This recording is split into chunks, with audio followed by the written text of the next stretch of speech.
Governments must take it seriously before the tragedy.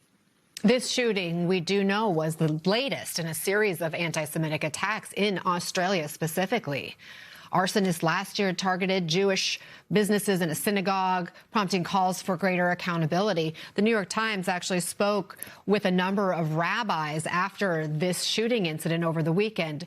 And, quote, with the first evening of the holidays still approaching in the United States, they were left to determine how to respond, both spiritually and practically, to violence that several said was shocking but not particularly surprising. It's not a new thing to wake up and read stories like this. It feels almost normalized, said Rabbi Rachel Simmons. Ambassador, what needs to be done, do you think, to address this sharp rise in anti-Semitic attacks? This has to be taken seriously.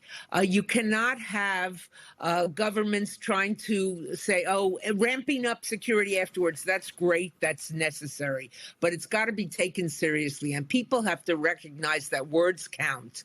Globalize the Intifada, all these chants, these marches, they are part of the problem. Obviously, there's freedom of speech and you can't ban everything. But the governments, I've heard this from Australia, Jews, as well as you indicated earlier, that the governments failed to take this seriously. They explained it away. It was sort of a wink and a nod.